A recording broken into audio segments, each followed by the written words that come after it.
The world had moved on, but Kweku's world had stopped the day I left. Each morning, he woke to silence, a silence that knew his name. The laughter he once said in the university halls had turned into echoes and followed him home.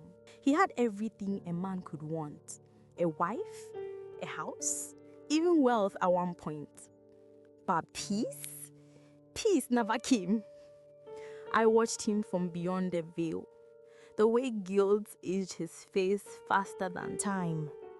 He would stare at my picture for hours, whispering things only the walls could hear. Mama, I didn't mean to. But guilt has no mercy. It feeds on silence and grows in darkness. Sometimes I wish I could have told him that night what his choice would cost.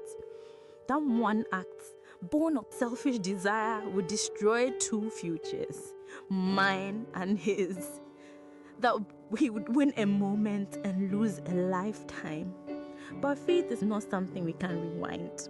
It is written, inked in pain and consequence. He found my grave one morning. It was small, nameless, just a cross and a patch of wildflowers. They said he cried there for hours, whispered apologies into the wind. The villagers saw him fall to his knees and beg for forgiveness no one could give aloud. But I heard.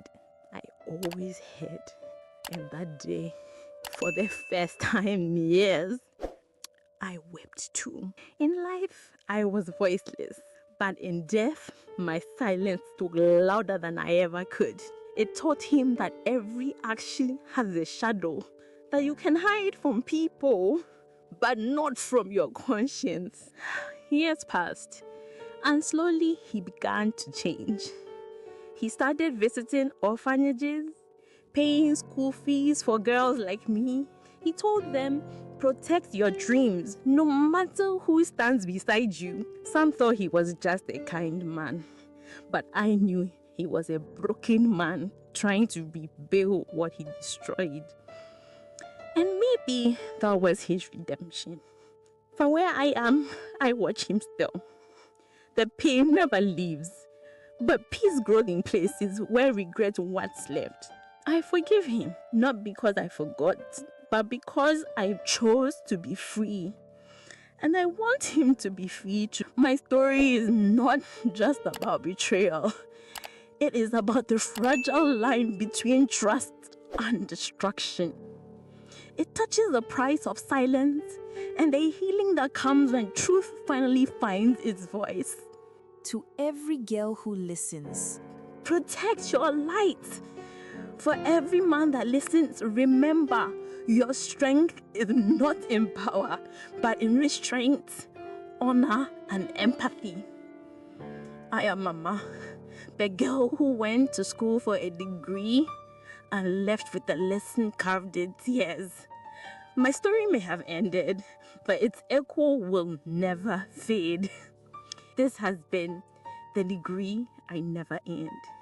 If my story touched your hearts, let it remind you that every life carries a lesson worth hearing. In the next story on this channel, we journey into another true tale of choices, pain, and redemption. Because every echo of life deserves to be heard.